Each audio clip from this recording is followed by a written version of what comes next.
Seigneur Jésus-Christ de Nazareth qui nous a fait la grâce de terminer la semaine passée et de débuter cette semaine. Comme la Bible pouvait le dire, je me couche, je m'endors et je me réveille car l'Éternel est mon protecteur, est mon bouclier. Et il a été également pour vous fidèle tout au long de la semaine dernière et ce matin encore, grâce à lui, vous êtes là devant votre poste téléviseur et nous sommes là, toute la grande équipe de Matin d'Afrique pour servir Christ au travers de cette émission. Merci. Merci.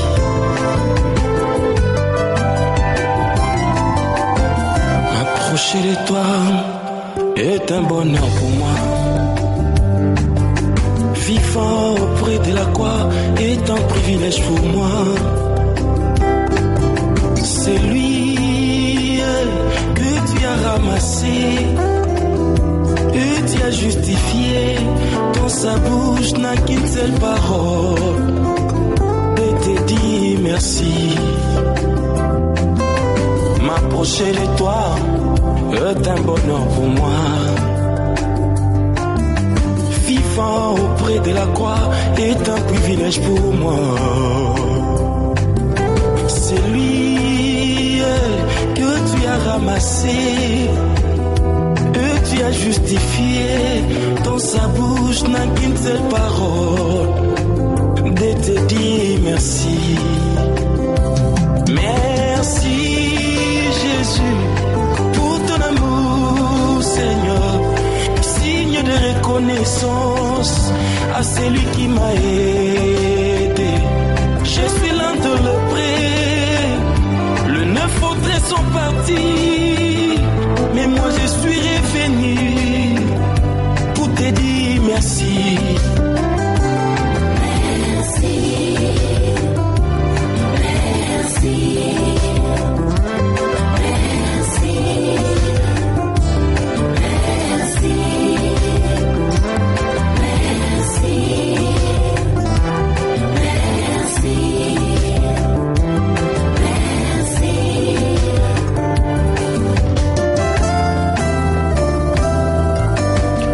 S'est réjoui, ma bouche s'est ouverte. Contre mes ennemis, c'est à cause de Jésus. Sa grandeur est immense, allons devant de lui.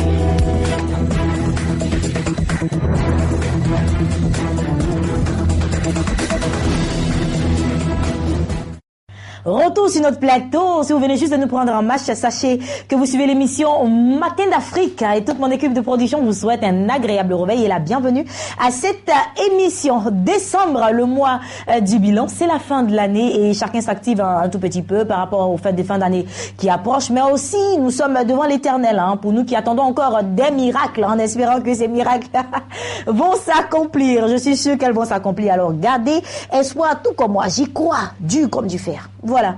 Pensée du jour. Aujourd'hui, tiré du livre de Genèse 13, verset 13. Genèse 13, verset 13, qui dit ceci. Les gens de Sodome étaient méchants et de grands pécheurs contre l'Éternel. Les gens de Sodome étaient méchants et de grands pécheurs contre l'Éternel. Je pense juste que nous devons retenir ce matin que nous ne devons pas faire comme les gens de Sodome et Gomorrhe qui étaient méchants et qui ne craignaient pas l'Éternel, mais plutôt nous devons être l'inverse, c'est-à-dire des personnes qui craignent Dieu, qui marchent selon les ordonnances de l'Éternel. Et c'est sûr que Dieu nous récompensera selon nos œuvres. Voilà. Un nouveau consultant pour vous, chers frères et sœurs en Christ, le révérend Jean-François Yomon. Il est avec nous ce matin. Avec lui, nous parlerons de développement personnel. Révérend Jean-François, bonjour. Bonjour Ruth et bonjour à nos téléspectateurs de Béni TV.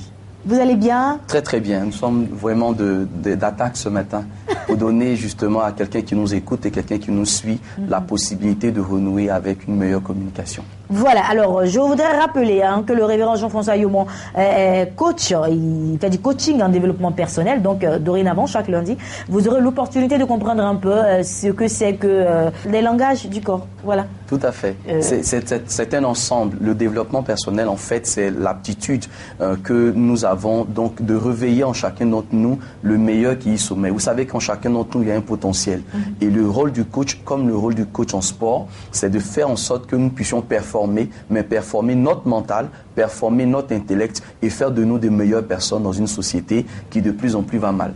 Voilà, alors le grand thème c'est le langage du corps. Donc on va aller pas à pas, on aura chaque lundi, comment on appelle ça, on va apprendre chaque lundi ce que signifie soit croiser les bras, croiser les pieds ou regarder comme ci ou comme cela. On va apprendre tout cela petit à petit avec notre très cher révérend. Alors pour ce matin, qu'est-ce qu'on va apprendre ? Alors déjà pour ce matin, on va introduire, on va entrer dans les généralités et puis situer le contexte justement de notre rubrique. Il est important de savoir que de notre naissance à notre mort, nous parlerons, nous communiquerons. Et ce qu'il faut savoir, c'est que la parole occupe 7% seulement de la compréhension de notre langage, donc de notre communication. Il y a ce qu'on appelle donc la communication non verbale qui, elle, occupe 97% en fait du message que nous véhiculons. C'est-à-dire que pendant que je parle avec vous, Ruth, il n'y a pas seulement ce que je dis qui vous aide à comprendre ce que je suis en train de vous dire, mais il y a un ensemble. Vous voyez, si je parle avec vous et que je ne vous regarde pas et que je suis en train de regarder autre chose, ce que je vous dis donne l'impression ou le sentiment que je ne vous accorde pas d'intérêt ou d'importance. Oui, c'est ça. Si, par exemple, je suis en train de vous parler et que je fais de grands gestes et que mes gestes ne sont pas proportionnels à ce que je suis en train de vous dire, ça peut sembler être une façon de communiquer autre chose. Comment faire donc en sorte que ce que nous sommes en train de dire soit compris à sa juste valeur? Et c'est cela la difficulté aujourd'hui. On a souvent eu l'opportunité de rencontrer des personnes avec lesquelles on échange et qui vous disent « Qu'est-ce que tu veux dire par là ?» Alors que vous venez... En fait, vous venez de vous expliquer, mais ils vous demandent qu'est-ce que vous voulez dire par là. Parce que très souvent, en fait, on ne comprend pas toujours. Et en 1993, il y a une équipe de chercheurs anglais qui ont fait une expérience sur 450 couples. Les 450 couples, ils les ont répertoriés en 10 restaurants divers, donc 45 couples dans 10 restaurants. Et ces 45 couples ont entrepris une conversation. Au cours de la conversation, qui a duré entre 5 et 10 minutes, les chercheurs ont réalisé que l'ensemble de ces couples-là avaient une attitude physique, une attitude donc du corps qui était différente de la causerie qui était au centre des échanges. Certaines femmes, par exemple, pendant qu'elles parlaient, si vous voulez, de l'actualité, pendant qu'elles parlaient des situations qui concernaient, par exemple, leur maison ou leur foyer, avaient, par exemple, des attitudes qui leur permettaient de savoir qu'elles enviaient, par exemple, beaucoup plus les bijoux ou l'habillement d'une autre des femmes autour de la conversation. Vous voyez que pendant qu'elles parlaient d'un sujet précis, les gestes, les regards... les gestes qui montraient tout cela? Les gestes qui montraient tout cela. Okay. Et donc, on a réalisé justement que la plupart du temps, nos communications entre mari et femme, entre enfants et parents, entre donc communicateurs de la télé et téléspectateurs, souvent sont embrouillés simplement parce que nous n'adoptons pas la bonne attitude, le bon geste pour dire la bonne chose. Donc, tout au long donc, de notre série de développement personnel, nous essaierons de faire autant que faire se peut, en sorte que chacun puisse, lorsqu'il s'exprime, dire réellement ce qu'il a pensé, parce qu'il y a une maxime en développement personnel qui dit « Je suis responsable de ce que je dis, mais je ne suis pas responsable de ce que tu entends. » Comment faire en sorte que je sois à la fois responsable de ce que je dis et de ce que vous entendez. Donc voilà un tout petit peu comment nous allons progresser au fil donc de nos émissions pour aider chacun de nous à comprendre. Et ça va partir donc de la tête à la plante des pieds. Sachez que tous les éléments du corps que Dieu nous a donnés sont utiles dans la communication. Les yeux, les sourcils, les cils, le nez, la bouche, les oreilles, le menton, les bras, les pieds, etc.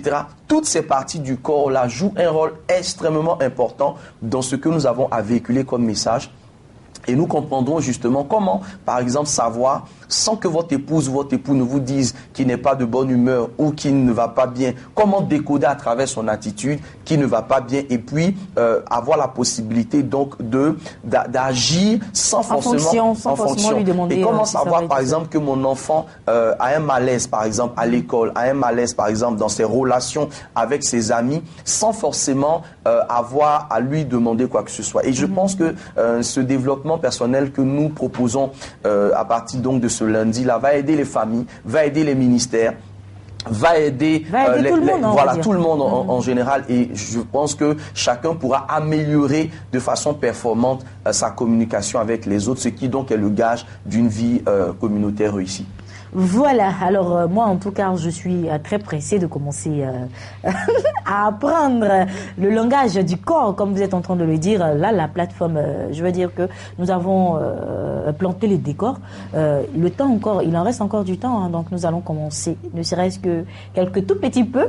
Voilà le développement de ce sujet, et puis le lundi prochain certainement on verra en langage ce qu'il faut. Voilà, donc comprendre le langage du corps, donc c'est comprendre comment le corps il fonctionne. Le corps, en réalité, il ne fonctionne pas de façon désordonnée. Le corps est contrôlé par un organe très important qu'on appelle le cerveau. Donc aujourd'hui, nous allons comprendre un peu comment le cerveau fonctionne, et nous allons jeter les bases pour aider, par exemple, les hommes et les femmes à se comprendre. Alors, le cerveau, il est présenté par deux hémisphères. Donc, il y a l'hémisphère droit du cerveau et l'hémisphère gauche du cerveau. Ce qu'il faut savoir, c'est que l'hémisphère gauche du cerveau contrôle le côté droit du corps et l'hémisphère droit du cerveau contrôle le côté gauche du corps. Donc, les deux hémisphères travaillent de façon croisée. Donc, il faut aussi savoir une deuxième information, c'est que le côté gauche du cerveau, donc qui contrôle le côté droit du corps, c'est le côté donc de l'intelligence, le côté de la réflexion, le côté de l'imagination débordante. Et puis le côté droit du cerveau qui contrôle le côté gauche, c'est le côté des émotions, des sensations. Il faut savoir que l'homme est contrôlé par le côté droit, donc l'homme est beaucoup plus réflexion, et la femme est contrôlée par le côté gauche, donc le côté émotion. Vous comprendrez pourquoi d'ailleurs dans le jardin d'Éden, la femme a été beaucoup plus attirée par le visuel, donc sensation. Elle a vu, elle a voulu toucher. L'homme, il s'est suffi et il s'est contenté de ce que Dieu lui avait dit, parce que l'homme travaille beaucoup plus avec l'esprit, tandis que la femme travaille beaucoup plus avec l'âme. Donc vous voyez que dans une relation d'homme et de femme, il faut donc savoir ces choses-là, savoir que lorsque je vais dire quelque chose à mon épouse, je vais dire quelque chose à une femme, elle ne le ressentira pas de façon intellectuelle, mais elle le ressentira de façon émotionnelle. Donc il faut prendre en compte l'aspect émotionnel lorsque vous parlez à une femme. Par exemple, une femme ne se suffira pas que vous lui dites, par exemple, tu es belle. Il faut qu'il y ait un ensemble d'attitudes dans votre façon d'exprimer ces choses-là pour qu'elle le ressente. Par contre, l'homme, il est beaucoup plus focalisé sur l'aspect de l'esprit. C'est pourquoi l'homme, par exemple, il trouvera que c'est une perte de temps de répéter chaque jour à sa femme qu'il aime. Ben oui, ça c'est très vérifié. Et c'est vérifié en général parce que pour lui, il l'a déjà fait, il vous l'a déjà dit, il vous a déjà dit qu'il vous aime. La preuve, vous êtes sa femme. L'homme, il intellectualise le débat. La preuve, c'est vous qui êtes dans la maison, c'est vous qui l'avez épousé. Donc ça suffit pour que vous sachiez qu'il vous aime. Alors que non, la femme, elle a besoin qu'au quotidien, ce que vous avez posé comme acte soit répété. Donc ça, tout ça, ce sont des éléments qui aident en fait à l'amélioration des rapports. Si nous comprenons ces choses en développement personnel, alors en tant qu'homme, nous serons ce que notre femme attend réellement de nous et ce que en tant que femme, notre homme attend de nous, et il y aura un équilibre. Donc ça, c'est un aspect qui est extrêmement important. Ce qui veut dire aussi que les réactions qu'une femme aura, par exemple, dans sa communication, ne seront pas forcément les mêmes que celles d'un homme. Une femme, par exemple, qui croise les pied gauche sur le pied droit, par exemple, c'est symbole d'aisance. Pied gauche sur le pied... attendez. Voilà. Donc là, pied gauche sur le pied droit. C'est un symbole d'aisance. C'est dit, je maîtrise mon sujet. Ah oui, c'est pas la première fois que je le fais. Donc, il n'y a pas le feu en la demeure. Il n'y a pas de péril en la demeure. Par contre, un homme qui croisera le pied gauche sur le pied droit, c'est un symbole simplement de retenue. il ne se sent pas très à l'aise dans le débat, il ne se sent pas vraiment rassuré, alors il essaie de se contenir. Lorsqu'une personne, par exemple, vous parle et qu'elle a la main gauche dans la poche, alors il faut faire attention, chers orateurs, serviteurs de Dieu, lorsque nous sommes en train de prêcher, faisons attention à avoir la main gauche dans la poche, parce que pour quelqu'un qui comprend le langage du corps, donc qui est un expert en développement personnel, il saura que vous n'êtes pas très à l'aise dans le sujet que vous abordez. Vous n'êtes pas très à l'aise dans le sujet que vous abordez et vous vous posez la question de savoir est-ce que mon auditoire comprend vraiment là où je suis en train de l'emmener. Donc, vous voyez, ce sont des attitudes, des gestes comme ça qui peuvent révéler beaucoup de choses en ce qui nous concerne. Donc, nous avons une personnalité. Et notre personnalité se forge au fur et à mesure de notre croissance. Les rencontres que nous faisons, les personnes qui nous influencent peuvent aussi modifier notre personnalité. Il n'est pas rare de constater que vous rencontrez une personne, vous appréciez cette personne, vous adulez, entre guillemets, la personne, et puis on vous surprend quelques semaines, quelques mois après à parler comme la personne, à agir, à faire des gestes comme la personne. Exactement. Donc en ce moment-là, vous annihilez, donc vous supprimez votre personnalité propre et vous adoptez la personnalité de quelqu'un d'autre. Ce qui va faire de vous, en fait, quelqu'un qui a une double personnalité. Comment donc revenir à la personnalité véritable que nous avons? Dieu nous a fait uniques. Nous avons une empreinte digitale qui est unique. Il faut donc affirmer notre unicité. Il faut affirmer notre personnalité. Il ne faut pas avoir honte de qui vous êtes. Ça fait penser au verset qui dit que les mauvaises compagnies corrompent les bonnes mœurs. Oui, corrompent les bonnes mœurs. C'est dans les deux sens. La Bible déclare aussi que le fait aiguise le fait et la personnalité d'un homme aiguise celle d'un autre. Donc, il faut savoir que nous pouvons entrer en contact, en connexion avec plusieurs personnes, mais de ces personnes que nous rencontrons, nous devons retenir le meilleur pour rendre notre attitude et notre personnalité positive. Donc ça, c'est vraiment des choses comme ça que nous allons apprendre au fur et à mesure. Beaucoup de personnes ont perdu leur personnalité propre. Des personnes, par exemple, sont caractérielles, d'autres sont influençables. Une personne caractérielle, on le comprendra au fil de notre coaching, qu'une personne caractérielle, c'est le leader. Donc cette personne, lorsqu'elle entre en amitié, lorsqu'elle entre en connexion avec vous, elle aura tendance à vous imposer sa façon de voir, à vous imposer sa façon de penser, à vous imposer même ses choix. C'est le type de personne, par exemple, qui lorsque elle marche avec vous, dès qu'elle a un souci avec quelqu'un, vous devez avoir un souci aussi avec la personne. Ça me rappelle quand j'étais toute petite, c'est ce que je faisais. Hein. Voilà. Donc, si je ne parle plus avec Akissi, toutes les autres derrière moi doivent pas parler avec Akissi. Voilà. Ça, c'était Ruth Kofi. Bon, c'était quoi. Donc, comment justement travailler, améliorer ces choses-là? C'est négatif, c'est négatif. C'est pas forcément négatif, mais lorsque cette tendance-là n'est pas comprise en fait, parce que il faut que celui qui a cette attitude comprenne lui-même qui il est. Si vous savez donc que vous êtes leader, alors vous comprendrez que dans votre leadership, il y a un certain nombre de choses que vous devez véhiculer et que ce sont les bonnes valeurs que vous devez imposer aux autres et non pas vos défauts. Révérend Jean-François Yoman. Alors, si je veux encore en savoir plus, on ne va pas recevoir nos invités parce qu'il y a tellement de bonnes choses à découvrir. Mais, chers téléspectateurs, on va y aller pas à pas et puis petit à petit pour que vous compreniez mieux le langage du corps. Ça sera comme ça désormais chaque lundi en compagnie de notre très cher révérend Jean-François Yoman. Je rappelle qu'il est coaching du développement personnel, mais aussi leader de la maison des héritiers de l'Éternel. Révérend, merci d'être passé sur notre plateau. Lundi prochain, sans faute, on se retrouve pour la suite. Hein. Passez une agréable journée. Amen, merci. Et puis nous faisons place à nos invités.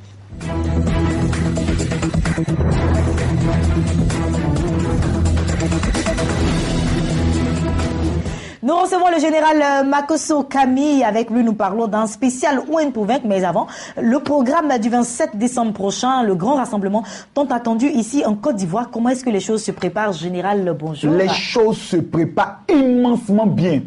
Nous étions le dimanche dans des églises. Nous étions chez l'archevêque Kodja Guy Vincent.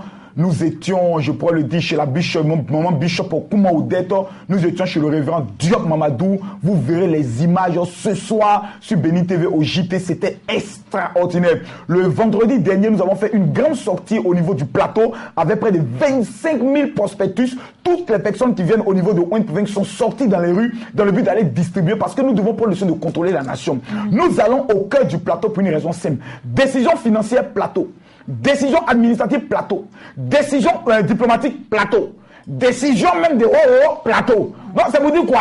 Le plateau est le cœur de la Côte d'Ivoire. Dès lors, nous nous rendons le 27 décembre au stade Félix Houphouët-Boigny afin qu'une décision soit prise dans la vie de quelqu'un. En tout cas, le 27 décembre, la chose est claire.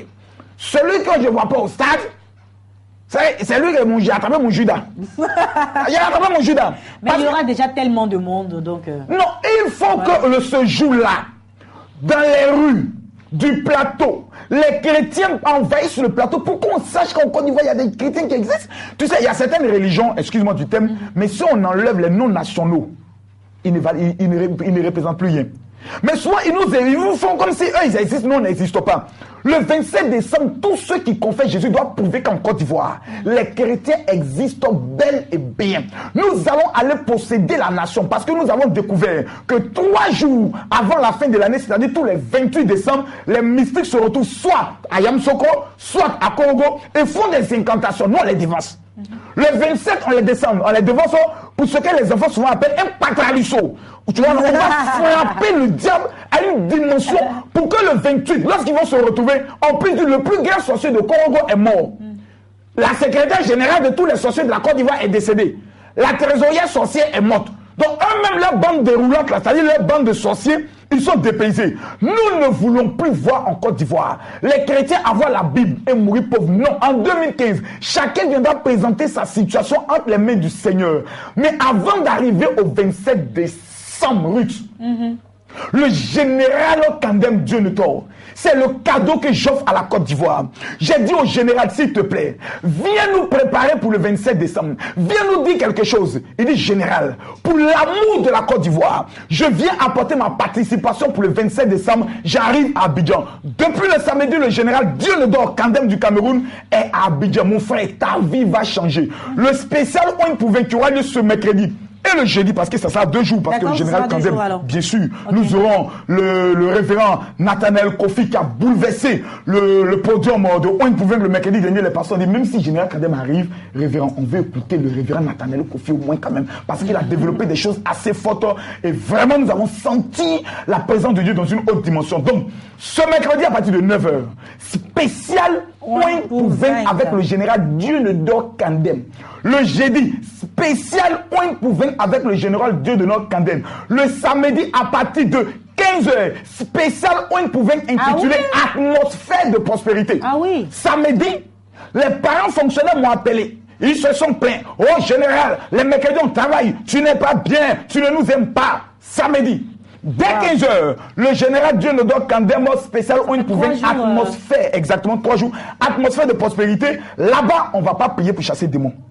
Là-bas, on ne va pas dire je suis malade. Le samedi, là. Là-bas, on ne va pas dire révérend, j'ai mal à la tête. Là-bas, on va dire je vais être riche. Ok. C'est pour donner les secrets de l'argent. D'accord. Donc, si tu m'entends, mercredi, ça commence. D'accord. Donc, soit à l'église, jeudi, samedi 15h. Samedi 15h. Donc, mercredi 8h. Le mercredi et le jeudi, à l'église évangélique, la bénédiction. Et le samedi, nous serons à l'église Rehoboth. Ok. Pour nous allons prendre le soin de venir parce que ça sera exclusivement réservé à 100 personnes, pas plus, pas moins. Okay. Voilà, le samedi, ça, c'est un programme spécial. Papa. Le nouveau contact que j'aimerais vous donner, mesdames, mesdemoiselles et messieurs, prenez-le attentivement parce que cela peut déterminer les 5 ans de votre avenir. Le 41 01 25 24, je le répète, le 41 01 25 24, le général Dieu ne dort Kandem du Cameroun et en Côte d'Ivoire, c'est mon collègue. Merci beaucoup. Tout à fait. C'est votre collègue. Voilà. Merci beaucoup. Passez une agréable journée. Une très belle semaine à vous. Et nous terminons avec un autre serviteur de Dieu, l'évangéliste prodige, qui est également sur notre plateau. L'événement, c'est la grande veillée de prière qui va se passer du côté de l'église évangélique. La bénédiction, cette fois-ci, de Yopougon. Événement tant attendu. Évangéliste, bonjour. Bonjour, Ruth. Vous allez bien? Très, très bien. Jour J, moi, aujourd'hui, le 9. Hein. Oui, 10, effectivement. 11, 12, donc jour J-3. Effectivement. Comment ça se passe? En tout cas, vraiment, le programme est en train de se dérouler parfaitement. Et nous avons pris les initiatives, nous avons pris des prédispositions pour mettre tout en œuvre, sur le plan spirituel, sur le plan technique, sur le plan véritablement organisationnel. Il faut dire que véritablement tout se passe dans des bonnes conditions. Et je voudrais véritablement m'adresser à quelqu'un particulièrement ce matin pour dire que c'était pas normal que véritablement tu vis cette situation. C'était pas normal que tu souffres dans cette situation. C'était pas normal que ta maladie perdue jusqu'à preuve du contraire. C'est pourquoi tu dois t'élever parce que tout simplement Dieu t'a destiné à l'abondance. La Bible dit dans le livre de Jean 10, verset 10 que Jésus est venu donner la vie et la vie en abondance. Tandis que Satan est venu pour faire quoi? Pour égorger, pour tuer, pour dérober. Et nous avons été rachetés par le sang de Jésus-Christ afin que nous vivions cette vie en abondance. Cette vie de gloire, cette vie de dimension glorieuse. Alors, bien-aimé, ça fait combien d'années tu es converti et tu ne vois pas cela? Bien-aimé, je veux te dire tout simplement que le cas est urgent et l'heure est très grave. C'est pourquoi, tout simplement, tu dois te lever. Parce que l'homme fort de ta vie doit tomber. Et je voulais m'adresser à Satan particulièrement ce matin pour dire que Satan, il y a quoi? La femme d'Aïe t'a fait quoi? Le petit est à faire quoi? Il a tous ses diplômes, il veut travailler et puis il n'y a rien. Voilà cet homme-là, il a tout son argent, il travaille et puis il n'arrive même pas à faire son économie. Il y a quoi, Satan? Il faut laisser cet homme-là tranquille. C'est pourquoi, mon frère, ma soeur, toi qui m'écoutes, dépêche-toi, touche ton voisin, touche ta voisine, prends ton enfant, prends ta fille, prends toute ta maison entièrement et viens le 12 décembre 2014 à l'espace 6 à Yopougon, nouveau quartier. Là-bas, Dieu va juger tes ennemis et tu vas entrer dans une année de gloire et de prospérité. De gloire et de prospérité avec un seul orateur qui sera le canal de bénédiction pour toutes ces personnes qui viendront, n'est-ce pas? Effectivement, l'orateur est d'une grande envergure spirituelle qui a marqué ses preuves et moi-même je l'ai vu à l'œuvre, à l'église à bénédiction, à l'œuvre pendant qu'il faisait le programme de l'heure des miracles de guérison. Et il faut dire que vraiment Dieu a guéri des gens sous mes yeux. Il n'est pas dit en rite. Il dit, moi-même, j'ai vu des femmes qui ont été guéries du cancer. J'ai vu des pratiques qui ont marché. J'ai vu des gens qui ont été véritablement restaurés instantanément. Des gens qui avaient des comptes bloqués, des millions. Leurs comptes étaient débloqués par la prière de l'homme de Dieu. Parce que la Bible déclare que Dieu s'est révélé à Jésus-Christ avec Pierre, Jean, Jacques sur la montagne. Il a dit, celui-ci est mon fils bien-aimé, en qui j'ai mis toute mon affection. Écoutez-le. Et cet homme de Dieu, qui est d'une grande envergure spirituelle, le pasteur Sam, viendra pour parler. Parce que le ciel est disposé déjà à l'écouter. La terre est disposée à l'écouter. Et toute la création entière doit exécuter ce qu'il va dire. C'est pourquoi tu ne dois pas rester en marge et évidemment te mettre en l'écart. Lève-toi et viens, reçois ton miracle. Et je voulais par ailleurs ajouter qu'il y a une semaine spirituelle qui est décrétée. Et cette semaine spirituelle, c'est depuis le lundi que ça a commencé. Tu peux rester à la maison pour faire ta semaine spirituelle, pas de problème. Tu peux rester chez toi à la maison, tu peux aller au tabac, tu fais la semaine spirituelle. Tu peux aussi venir à l'église à bénédiction, le bougon comme des Abadiabé pour faire la prière. Mais tout compte fait, sois dans un état de disposition spirituelle parce que le miracle a une histoire. C'est pourquoi le thème qui a été donné, c'est tu ne mourras pas, tu vivras. Et 2015, on verra ta gloire. Amen. Tu ne mourras pas, tu vivras. 2015, on verra ta gloire. Il va se passer du côté de Yopougon. Évangéliste, on va laisser les contacts à présent pour plus d'informations. Pour les contacts, c'est le 04, le 27, 30 95, le 57, 44, 09, 12, ou encore le 58, 56, 60, 40. Voilà. Reprenez, s'il vous plaît. 58, 56, 60, 40. Merci beaucoup, évangéliste prodige, pour cette grande information. On va rappeler encore la date et le lieu de la manifestation. La date, c'est le 12 décembre. C'est le 12 décembre. Et le lieu, c'est à l'espace sécurité 6 au nouveau quartier Yopougon de 21h à 6h. Voilà. Passez une agréable journée. C'est avec un grand plaisir qu'avec vous, je clôture cette émission de Matin d'Afrique. On est toujours en décembre. Demain, on aura l'opportunité encore de voir un autre best-of d'une émission de la chaîne la plus bénie du monde entier. On le fera jusqu'à la fin de l'année, vous présenter un peu les meilleurs moments de nos différentes émissions que vous avez suivies durant toute l'année 2014. On se donne donc rendez-vous demain, même heure, même canal. Que votre journée soit la plus bénie parmi toutes les journées du monde entier. Nos programmes se poursuivent sur la chaîne des bénis, donc ne zappez surtout pas. À demain.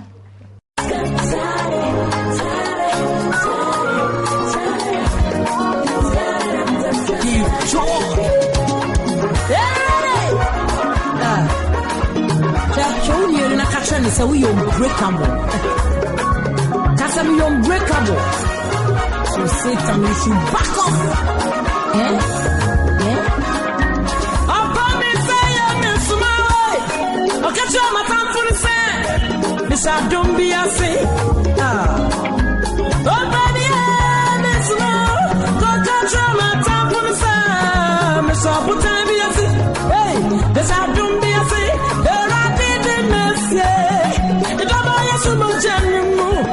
It's your bon son, and the pass over to me, I say me. Beside it, Joyce, beside it. Now, make some more, I will sing and praise my God. He's my strength and my strength. So, bon son, why I